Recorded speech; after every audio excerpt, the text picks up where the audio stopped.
The studio lights burned in steady brilliance, casting a familiar glow across the set of the Kelly Clarkson show. Audience chatter softened into an anticipatory hum, the kind of hum that carries the scent of something unscripted.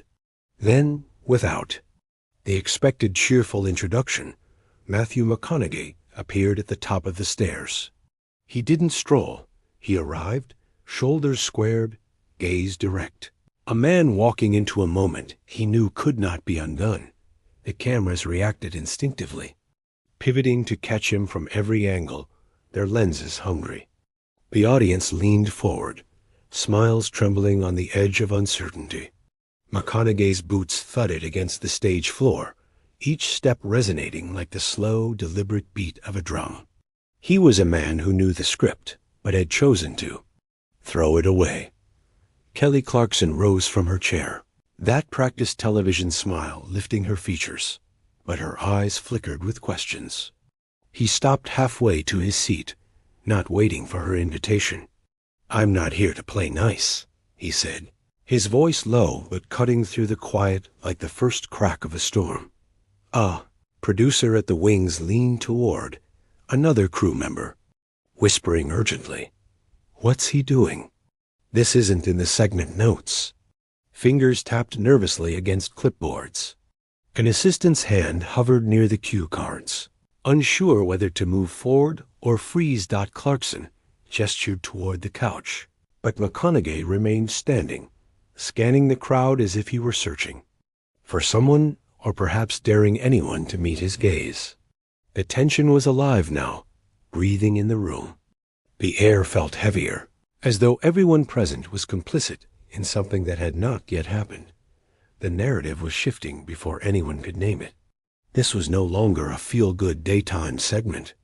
This was theater, politics, and personality, colliding live, and the stakes were as fragile as glass. Long before the cameras lit up and the air turned thick with unspoken challenge, the day had already been moving toward collision. Backstage, hours earlier, the mood was a different creature, not yet volatile, but restless. Crew members adjusted lighting rigs and smoothed couch cushions, but the air carried an undercurrent they couldn't name. McConaughey had arrived, ahead of schedule, stepping from a black SUV with the casual gait of a man who'd walked countless red carpets. Yet his jaw was set tight. His assistant trailed a step behind, clutching a leather-bound folder. He paused at the entrance, scanning the set layout posted on the wall, eyes narrowing slightly before continuing inside. A producer caught him in the hallway. "Matthew, great to have you here. We'll cover the new film, your foundation's work." McConaughey cut him off with a slight shake of the head. "We can talk movies, sure, but I'm not here just for promotion." His voice was calm, but there was a steel thread running through it. The tension had roots, and everyone in the building knew it. Just days earlier, Clarkson had given a candid interview about the cultural climate in entertainment, saying, "It's not about silencing anyone. It's about accountability." The quote had ignited social media, drawing praise from some, irritation from others. McConaughey had seen it, read it twice, and decided he wasn't going to sidestep the conversation. In the green room, his publicist leaned in. "Matt, this is daytime television. Light, friendly, warm." He gave a slow grin that didn't quite reach his eyes. Light can still cast shadows. Meanwhile, across the studio, Clarkson's team reviewed the run sheet, aware he might steer things off course. "He's passionate," the showrunner said, "but dangerous on live TV." That warning echoed in the control room, in the wings, in the quickened pulse of every staff member watching the clock dot by the time the audience had taken their seats. The stage was already set for something more than an interview. It was primed for a reckoning. The moment came disguised as casual conversation. Kelly, still seated, opened with the kind of question designed to ease her guest into familiar territory. "So, Matthew, tell us about the heart behind your latest project." But before her sentence could round its final curve, he leaned forward, one hand braced on the armrest of the couch he hadn't fully committed to. "I'll tell you about the heart," he said evenly. "But first, let's talk about the backbone." A murmur rippled through the audience.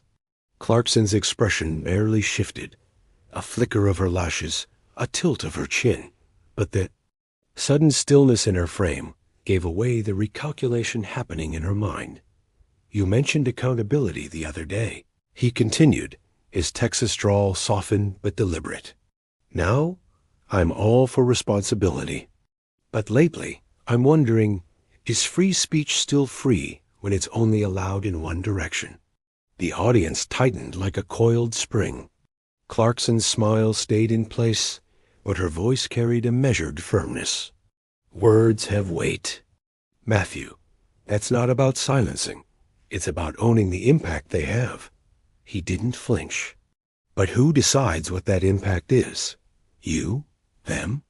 He gestured loosely toward the audience, the cameras, the invisible millions beyond the lens.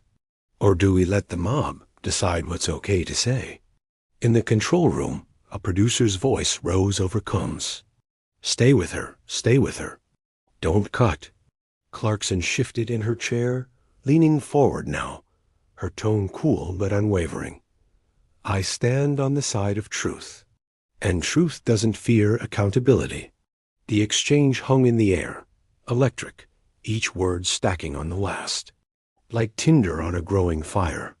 Somewhere in the back row, a woman whispered, "This is about to go somewhere." She wasn't wrong. The room felt tighter now, as though the air itself had leaned in to listen. A steady bass from the stage monitors vibrated faintly underfoot, but it was drowned by the silence that followed McConaughey's question. The audience was no longer just watching. They were witnessing. Kelly straightened in her seat, her hand resting lightly on the armrest, a posture of composure honed. Over years in front of cameras. "I'm not afraid of debate," she said, her voice steady. "But we both know this isn't a conversation about censorship. It's about consequence." McConaughey tilted his head, a faint smile pulling at one corner of his mouth. "Consequence. Or control?" He let the word hang, watching her face as though gauging exactly where the line was, and how close he could step without crossing. A few audience members shifted in their seats. The front row was locked in, eyes wide, hands folded in their laps, as if afraid that even clapping might tip the balance. Kelly leaned in, matching his gaze. "If you think being held accountable is the same as being controlled, maybe you've been in too many rooms where nobody told you no." There was no laugh track, no polite chuckle, just the weight of the words. He sat back slightly, but his tone didn't soften. "And maybe you've been in too many rooms where you get to decide what's worth saying." The control room was a flurry now. Camera operators shifting angles, floor managers gesturing subtly to keep the pacing tight. The audience clung to each volley, the rhythm of it as precise and dangerous as a blade dance. Kelly's smile returned, though it carried an edge now. "We stand on different hills, Matthew. But the view from mine still sees the people who get trampled when words are thrown carelessly." His eyes narrowed, not in anger, but in the focus of a man who had just decided this was no longer a segment, but a stand. The next words he spoke would not be small ones. Behind the polished facade of the set, the corridors buzzed with low, urgent voices. In the wings, a production assistant clutched a headset tight to her ear, whispering into the mic as if her words might spill onto the stage. "He's going off script. How far do we let this run?" The showrunner stood at the monitor bank, eyes darting between camera feeds. "Don't cut. This is fire, but be ready." A finger hovered over the cue light switch, a silent threat to pull the plug if needed. Backstage, McConaughey's publicist paced, phone in hand, typing a rapid string of messages. She'd seen that look in his eyes before, the one that said he'd already calculated this blowback and found it worth the price. On the couch, Kelly maintained her calm, but in the control room, Her body language was dissected frame by frame. "She's holding him, but she's heating up," a segment producer muttered. "Give her a wide shot. Let America see she's unshaken." The floor manager stepped closer to the stage, careful to stay out of the camera's line. His earpiece crackled. "Security on standby. No move unless I say." McConaughey's voice carried backstage like the echo of a gavel. "This isn't about a movie premiere. This is about whether we let a few loud voices dictate the rules for all of us." His words landed heavy, drawing murmurs from the audience. Kelly didn't flinch. "It's about the people who've been silenced for too long, Matthew. And sometimes those voices are the ones you're defending against." The tension backstage metastasized, a living, breathing thing pressing against the edges of the studio. If either of them pushed one step further, the line between spirited debate and live television crisis could vanish in a heartbeat dot. It came not as a shout, but as a shift, a tightening of the jaw, a subtle drop in tone that pulled every listener forward. McConaughey leaned toward the edge of his seat, elbows on knees, eyes locked with Kelly's in a gaze that was less guest to host and more challenger to equal. "You can't claim to defend art," he said slowly, while building invisible fences around what people are allowed to feel or say. "That's not art. That's obedience." Kelly didn't blink. The smile was gone now, replaced by the same expression she wore when she'd been wronged in a record deal years ago. Composed, cool, but sharpened at the edges. "Freedom without empathy isn't noble," she replied. "It's reckless. And when the world listens to you, you can't pretend your words are harmless." The audience was frozen. Even the ones who had been nodding along moments ago now sat perfectly still, as if afraid to disturb the air between them. McConaughey straightened, his voice rising. "If art is free, so must speech be free. You can't pick and choose the parts you like and burn the rest." Kelly's eyes narrowed. "Free doesn't mean careless.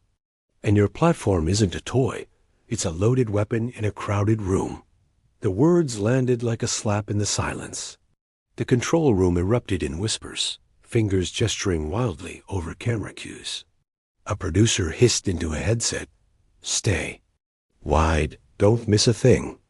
A half-second passed, just enough for the tension to crystallize. From the wings, security took one step closer, their black polos blending into the set's shadows. The exchange had crossed from sparring into something uncontainable. Whatever happened next, no one in the room would be able to say it was just an interview. The first movement was barely noticeable, a shadow sliding along the far edge of the stage, the quick flash of a black earpiece under studio lights. But McConaughey saw it. He turned his head slightly, catching the security officer's approach in his peripheral vision, and the faintest smirk crossed his face.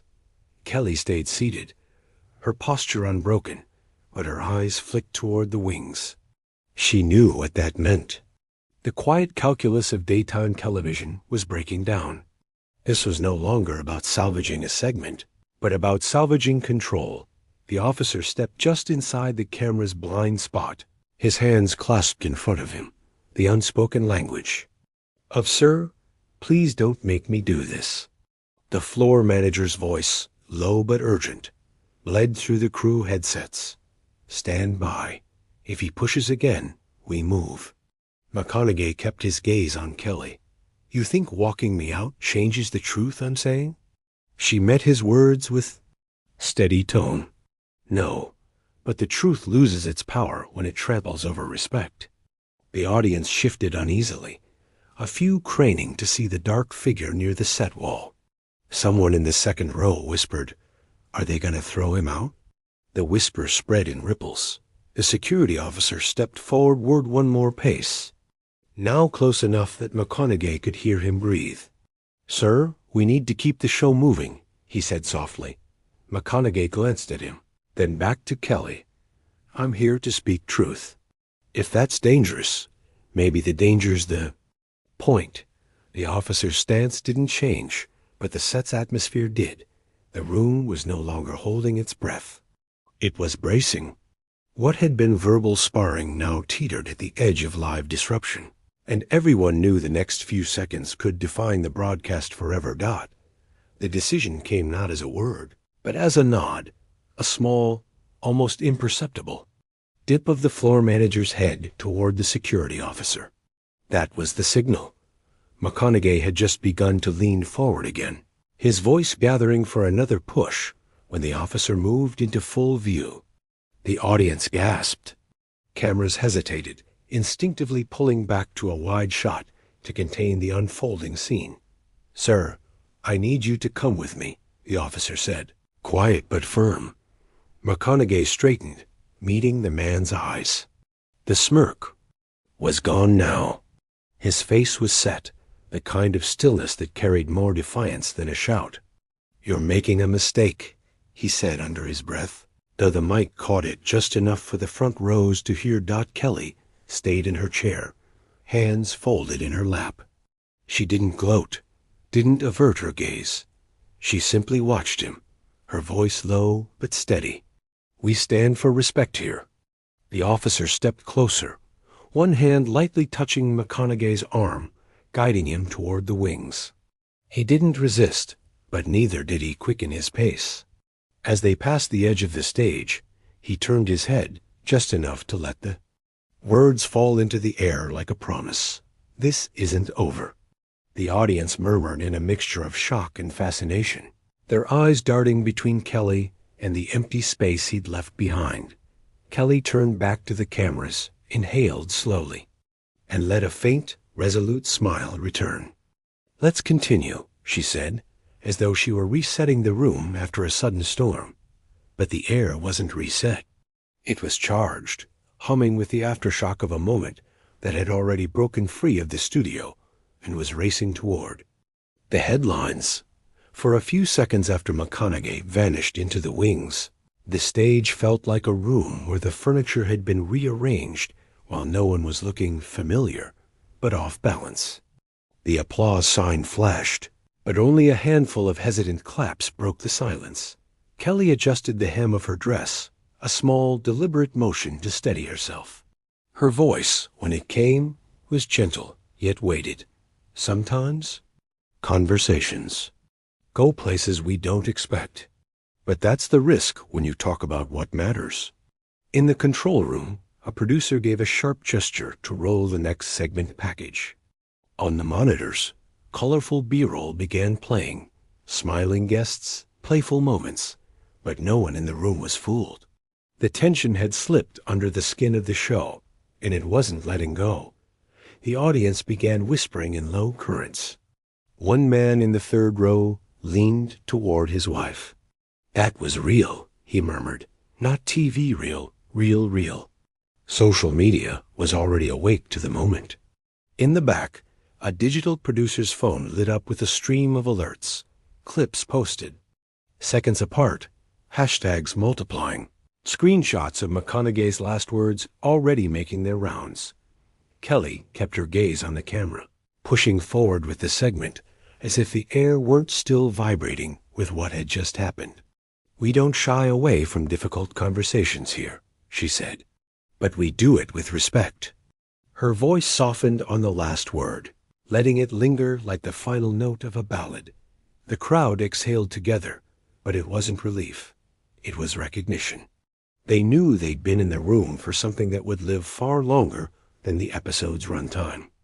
And out there, beyond the cameras, the real storm was just beginning. By nightfall, a clip had traveled further than any segment the show had aired all season.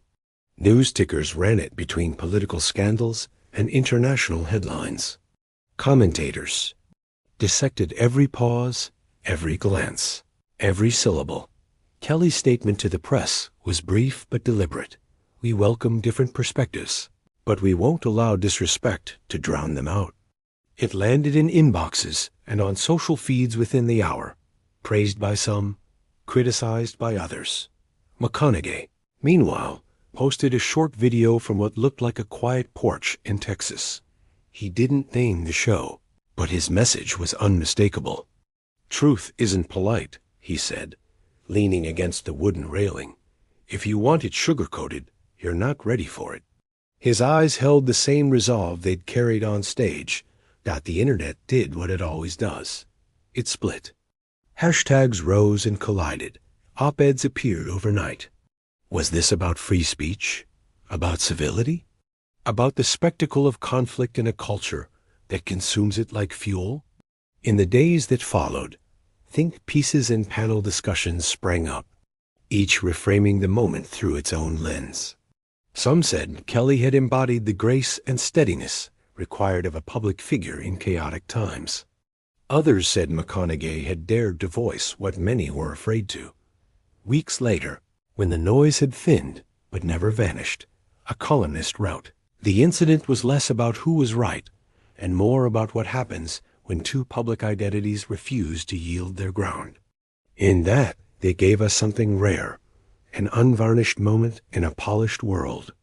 And somewhere in that truth, jagged, unresolved, but undeniably alive, the audience found a lasting echo of what they'd witnessed. Not a fight, not a scandal, a mirror. Months passed, but the moment refused to fade. Clips of the exchange still surfaced on timelines, often stripped of context, sometimes slowed down and captioned in bold letters. The internet had turned it into a Rorschach test. People saw in it whatever confirmed the truths they already carried out in industry circles. It became a reference point. Producers swapped cautious glances before booking high-profile guests with a history of speaking their mind. "Remember McConaughey on Clarkson?" They'd say, half warning, half awe. The phrase needed no explanation. Kelly addressed it once more, not on her show, but at a charity gala, speaking to a quieter room filled with donors and artists. "We can't be afraid of conversations that make us uncomfortable," she said, holding her glass lightly. "But we can decide the tone they take. That's the part we choose." Her words earned a murmur of agreement, though more than a few in the room remembered the firmness in her eyes that day. McConaughey, for his part, wove the incident into his speaking engagements. At a university lecture, he told the crowd, "You're not going to change the world whispering from the corner. You've got to walk into the room. And sometimes you've got to stay standing when they ask you to sit." Neither of them apologized. Neither of them softened the edges of their stance. And in that, the public found something strangely magnetic. Two figures, unbent by the moment's heat, still standing on their respective hills. The space between them, a canyon filled with echoing voices. It was no longer about who had been right or wrong. The moment had become something else entirely. A story retold in living rooms, classrooms, podcasts, a marker in the culture's collective memory of when civility and conviction went to war under the lights. It ended not with another confrontation, but with an image. Months after the taping, Kelly stood alone on the same stage where the clash had unfolded. The set cleared, the cameras powered down. She was rehearsing a song for an upcoming special, her voice echoing into the empty rows where that charged audience had once sat. A crew member adjusted a light, casting the same soft glow that had fallen on McConaughey's face that day. For a moment, she looked toward the couch, that exact spot, and allowed herself a quiet smile. Not the smile of victory, nor of regret, just recognition. The stage remembers. Across the country, McConaughey sat on the porch of his ranch, the sun melting into the horizon. He flipped through a worn leather notebook, stopping at a page dated the day of the show. A single line was scrawled there: "Stand tall, even when the room tilts." He tapped the page once, closed the book, and leaned back, letting the evening swallow. The day. In living rooms and comment threads, the moment still lived, replayed, reinterpreted, reframed. Not as a scandal, not as an accident, but as a fracture line in the smooth surface of televised conversation. A reminder that behind the polish of the lens, there are still edges sharp enough to cut. The lights dimmed over Kelly's empty set. The sun dipped below McConaughey's Texas horizon. And somewhere in between, in that charged space between two unyielding truths, the story settled, not resolved, not forgotten, but immortal, waiting to be retold when the next voice refuses. To sit down. By the time a year had passed, the incident had become less of an event and more of a parable. Podcast hosts dropped it into conversations about free speech, talk show culture, and the fine line between authenticity and provocation. Documentaries about the decade of disruption in media included the clip as part of their montage, the moment when daytime television abandoned the illusion of safe neutrality. It wasn't just replayed. It was rewritten, reframed, repurposed. Political commentators spliced it into campaign ads, each cutting the footage to make their side the victor. A streaming platform released a short-form doc titled The Day Daytime Television Blinked, complete with slow-motion shots of McConaughey standing in Clarkson's calm rebuttal, scored with tense strings. In journalism classes, it was analyzed like a case study. One professor paused the video mid-frame, McConaughey leaning forward, Clarkson mid-sentence, and asked her students, "Where does the real power sit in this image? In the speaker, or in the one who holds the stage?" The debate would last the full class, but perhaps the truest retelling came from the people who'd been in the room that day. Audience members, now minor celebrities in their own circles, described the energy, the way the air changed, how their heartbeats seemed to sync with the pauses between words. The story had taken on a life beyond either of them. Neither Clarkson nor McConaughey owned it anymore. It belonged to the culture, to the endless conversation about how far we can push in public before the room, literal or figurative, decides we've gone too far. And in that way, the moment never ended. It just kept being told, each voice, adding a new edge to a story already sharp enough to last. No cameras rolled. No audience waited. The set stood dark, chairs stacked, cables coiled in neat lines along the floor. Outside, a late rain drummed softly against the studio's metal awning, erasing the noise of the city beyond. Kelly walked through the empty space without her usual entourage, fingertips brushing the edge of the desk as she passed. She paused. Where McConaughey had stood, that same square of stage lit months earlier by the hot, unblinking eye of the lens. The air was still. No trace of the storm, only the memory of where it had been. She exhaled, long and even, and moved on. Half a continent away, McConaughey drove an old pickup down a quiet back road, windows down, night air heavy with the scent of cedar and rain. He wasn't thinking about the headlines anymore. The road hummed beneath his tires, the horizon stretching open in front of him. Some moments, he knew, are made to last. Others dissolve, leaving only the shape of what they were. The one on that stage had done both, burned into the culture, but in a way neither he nor Kelly could hold in their hands anymore. A lightning flash lit the road for a heartbeat, and then it was dark again. The truck rolled on. In the quiet, it was easy to imagine the story still alive somewhere, in a conversation between strangers, in a classroom debate, in the hush of a living room where someone pressed pause mid-clip. The rain eased. The road curved, and just like that, the chapter closed, not with resolution, but with the understanding that some sparks never stop glowing, even when the fire is long gone.